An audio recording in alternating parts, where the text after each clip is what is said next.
My name is Blaine Monaghan, and I'm the president and CEO of Pacific Ridge Exploration Limited. We trade on the Toronto Venture under the symbol PEX, Papa Echo X-Ray.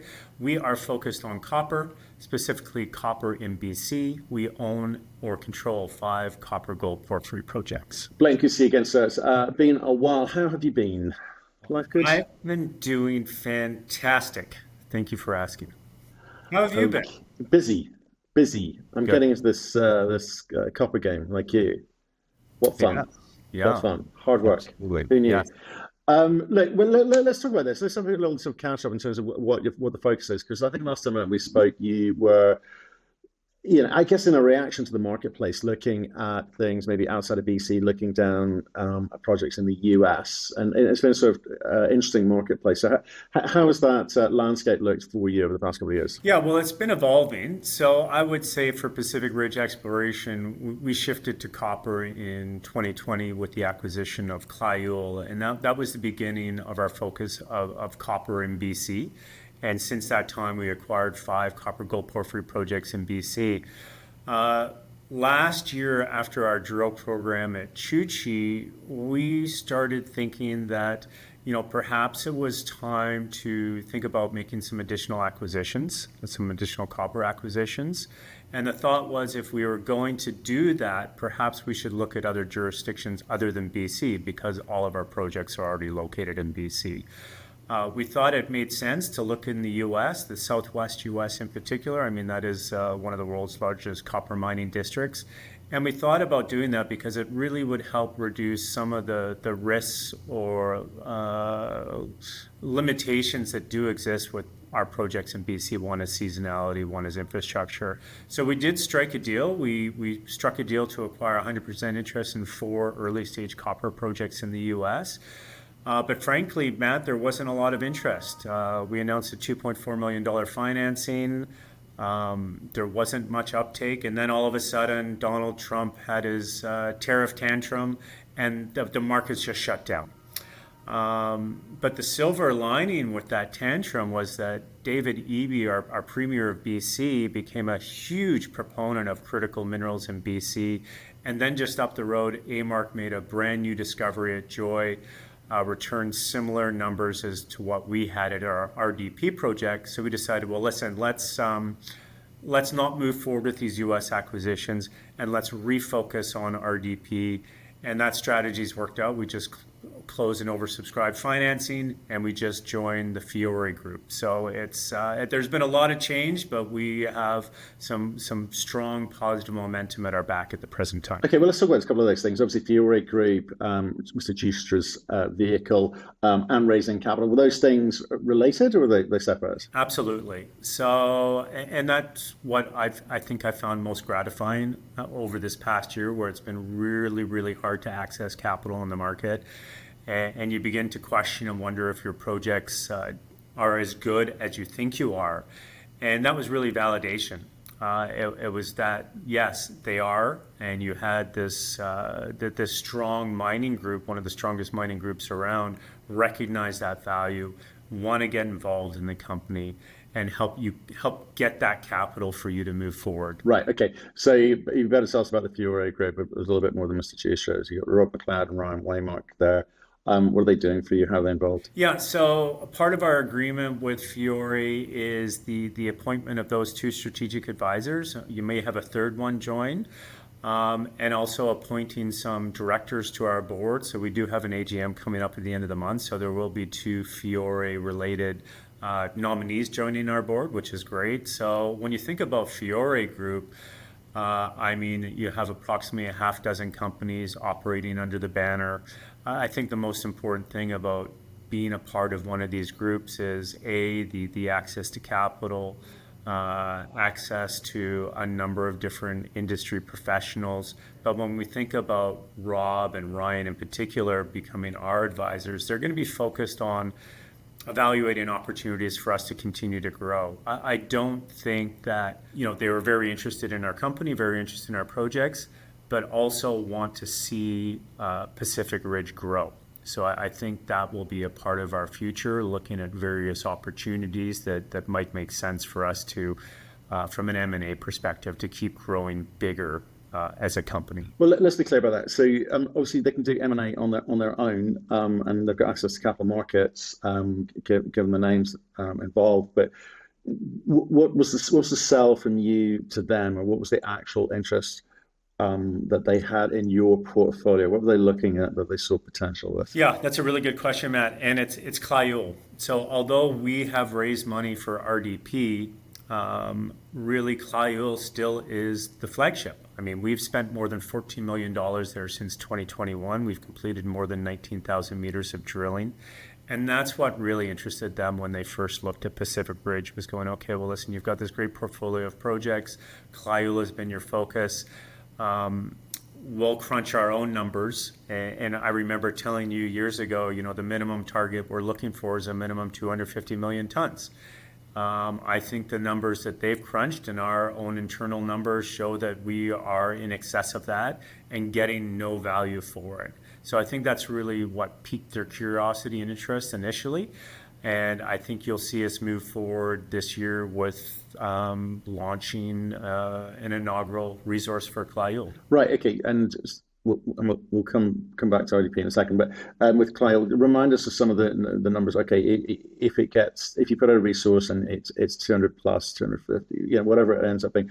Remind us of the kind of grades we're talking about, the depths, etc., and what location. Yeah. So I mean, it's interesting. We do call it a copper gold project, but in reality, it's a gold copper project. The gold to copper value ratio is about a 2-to-1.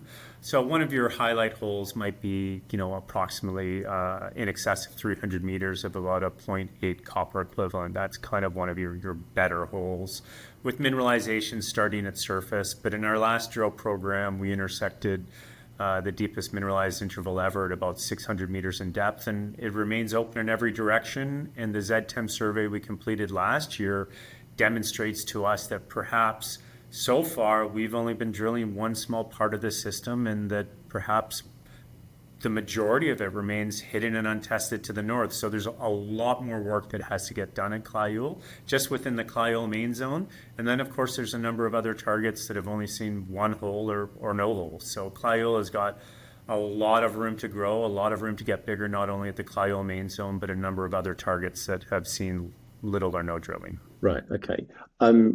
Just while I'm thinking about it, see, if I'm looking at your market cap, let's go. It's sub 10 million, right? Right. It's less than this. It's small. How did you sort of structure the recent raise, and how will you kind of structure, future raise of that? So kind of blowing out the share cap and dilution, etc. I mean, how do these guys help you access capital? Yeah, that's a really good question. I think there was, in this initial raise, there was more capital on the table if we wanted it. I think a lot of thought went into, okay, one of the advantages with your company when they first initially looked at it was, okay, you've got this great portfolio, you've got a good team, you only have 19 million shares issued. We could raise a lot more capital, certainly, but that means that, your share structure is going to blow up. So I think a lot of thought was put in, well, let's raise what you need to now, and with an eye to down the road raising capital at higher prices for either more drilling at RDP or further drilling at Cliole. So I think at the moment it was, let's just raise what's required right now, keep the share structure intact, provide a lot of leverage, especially if you do return the sort of results you're expecting from RDP, which I do expect, because we are looking to do smaller step outs from an interval that was one of the BC's best copper gold intervals in 2022, and look to leverage off that. Right. And I mean, you must kind of considered a bunch of other options available to you, but you kind of ended up here, keeping, Ridgeline up and running. So what's the kind of big idea? What's the big plan for this? Is it just Cliole? It's got a resource. We can get a resource out now, show the scale of that. We'll get after RDP. It's had pretty. I mean, what was the grade of the hole that? No, it was approximately, I'll just say approximately 110 meters of about a 1.4% copper equivalent. So Yeah. that was Okay. that was one of the best intervals, copper gold intervals in BC in 2022. And that was done by Antofagasta Minerals, right? They Yeah. did. Yeah, so that's interesting too. So, I mean, we were focused on Clayul, and at the time, Antofagasta was interested in trying to get involved in Clayul, but we wanted to make sure that our shareholders maintained all of the upside for Clayul, so we weren't open to doing a deal. So we said, well, how about RDP? And I think they looked at that as an opening to get more involved in the company and to explore this project. So we had optioned it to them in 2022. They had to spend 10 million over 8 years and deliver a PEA. So the first program in 2022 was pretty small, but did return that amazing intercept. And in 2023, they came back and they only drilled two 300-meter step outs from that interval. So, and one of the holes ended in mineralization. So if you're a junior, we would have gone back with more drilling. They would have been smaller step outs. And if you're in mineralization, you keep going. So now we are going back there. So our step outs will be smaller from that interval, and we'll be, if we're in mineralization, we'll keep going. So I think this is a very high confidence drill target. Hence, yeah, let's not issue too much stock right now to do it. The tighter we keep the share structure, returning results like that could result in violent upside, just like we saw with Waymark with their new Aurora discovery, which these grades and intervals are pretty similar. Yeah. Okay. And so how much are you going to be spending there? Yeah, we're budgeting 1.5 million for this program. So right Okay. now it's pretty small, and the cost is pretty high. I'm pegging it at about $1,000 a meter. That cost, yeah, that cost can come down significantly if we're active at Clayul and with a bigger program. For instance, when we were drilling Clayul in 2023 and Antofagasta was drilling RDP, we were sharing the camp at Clayul, and we got our drill costs at Clayul, to sub $500 a meter. So the more you drill, and if you're sharing a camp, the cheaper it can get. But right now, a small program and supporting a camp on its own, we have to expect higher drill costs. But if there's more capital available while we're drilling because we like what we're seeing, we would look to expand that drill program. Can you sort of, because it's going to be so important. I mean, like I say, that's punchy, right? But you want to get after this thing. So you're only going to do that with a kind of well thought through, very efficient program. So what data do you have? I mean, over and above the what, 3 holes that they drilled? Yeah, so the first year there were 5 holes at the day target, but Okay. they were all pretty shallow except for hole 5, which returned that really splashy number. Oh, so it's like 7 holes in total, but the first few were not worth. They must have Exactly. told you something, though. Must have Oh, told you something. absolutely. No, and their hole, their 2 holes in 2023 told us a lot more. It Okay. basically sort of, we believe, is demonstrating that it's a steeply dipping pipe shape that's leading to mineralization at depth, a source at depth. So we want to be chasing that down plunge to depth. Okay. So, and what kind of geophysical or geological vectors kind of support that? Your Yeah, thoughts? if you're to look at, say, like a bird's eye view of an image, you'd see it look like a dual lobe, and that's picked up pretty well in the drill hole intervals. So we would be looking to, basically that lobe is probably showing you that sort of steeply dipping pipe to the north, and that's where we, targeted, and that's where we actually intersected mineralization at depth and was shut down in mineralization. So you want to be chasing that down. Okay. And so I know you reference AMOC, but how does RDP's kind of grade and geological setting compare to those? What are the similarities apart from the grade? Yeah, That so you I mean it's in the Stikine terrain, and we would say that we're at which they are in also, and we're at the southern end of the Toodoggone, and they're in the Toodoggone district. So the Toodoggone is really heated up. The Toodoggone is to the north of us. The Toodoggone would include like chemists and lawyers, and now Amark's Joy, so that there's a lot of activity in the area, and it's really hotted up because of this discovery, and that's what's enabled us to actually attract the interest in RDP And if you were to compare kind of that hole 5 that we drilled, comparing it to their discovery hole, I think their hole is maybe about 80% better. It's similar sort of width, about 110, and where we were about 1.4, I think they're at about 2.6 approximately. Regardless, so 2 great holes.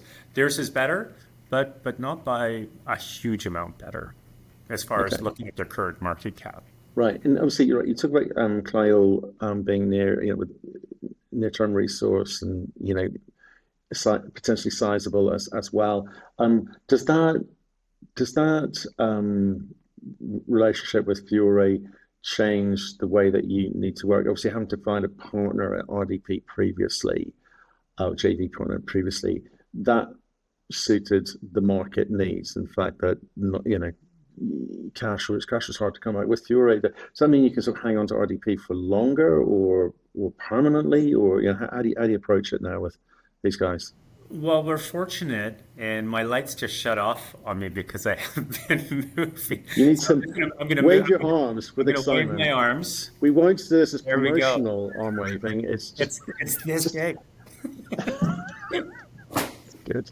Good. Um, Right. I think it certainly gives us a lot of optionality, but we're fortunate that we already had a lot of optionality to exist with because we do own RDP and Clio 100%, and the claims are in good standing for a decade. So that gives us a tremendous amount of flexibility. When you're thinking about the future and to whether you may entertain auctioning or joint venturing either project, I think that's always just a matter of capital. Yeah. And I think, again, partnering with the Fiore Group is going to give us access to a lot more capital. So if we feel that it's more advantageous to continuing to advance projects ourselves, then that's what we'll do. Does it also allow you to? Because I've been I'm not been a big fan of arm waving and pom poms in this space for the last 4 or 5 years. Like like fundamentals. Does again with the Fiore and their access to capital, if you do keep delivering through the drill bit, um, does it change the type of drill modeling, the drill programming and sequencing that you do? Because when markets are tough and you're junior and access to hard to come by, you drill for headlines, right? Will this allow you to maybe approach things in a different way? I think so. And I think it'll be viewed through a different lens also. So, I mean, we've always, we have a strong technical team as for management, and we have a very strong technical committee. So I'd say that we've always approached it through that lens, but certainly with access to more capital and with different input, you may look to approach things differently. But that all remains to be seen, and it's also based on what you're seeing as you're working away, or with interest that might be expressed from other parties. So, I mean, I think at the end of the day, the access to capital is what gives you that optionality as to how you may approach a program, how big, and as you're saying, is it limited? Are we just going to be chasing some sort of headline numbers, or can we approach it a little bit more methodically to test out a thesis, which might result in, not every hole is going to hit, but you're going to learn something, and it might be a very valuable lesson. Right. Okay. Okay. Interesting. I guess there's a kind of refresh in terms of the focus, but kind of refresh in terms of the strength of the bench strength, which is interesting, very interesting. And I think copper and gold obviously both doing their thing in terms of price in the market. I just like I say, well, I don't want to kind of drag this out. I think I got the message. You're back at it. You got the money to do what you want to do. So that's all good news. But in terms of the Clio project, just finish up, resource coming out, if it's of that kind of scale, is that something that you think, well, if you get the right reaction, you will continue to drill and continue to show the scale, or do you think, right, well, now we need to kind of get after the kind of metallurgy and start sort of showing the potential of this thing? Yeah, I say in terms of economic potential, I should say. yeah, absolutely. Well, I think first and foremost is let's look to undertake this resource. Let's see how the market responds. and then thinking about your next steps. And the next steps might be, yes, some metallurgy. Maybe it's some additional drilling in these target areas that you think have the potential to materially increase the size and grade of this deposit. Probably continuing to talk to the various senior mining partners out there that continue to be very interested in BC and continue to strike deals. So I guess right now, Matt, I just say that let's just look to get a resource started and take it from there. Fair enough. That works for me. Blaine, good to see you going to see you sort of back at it as well. Do appreciate your time today. We'll see you soon. Thanks, Matt.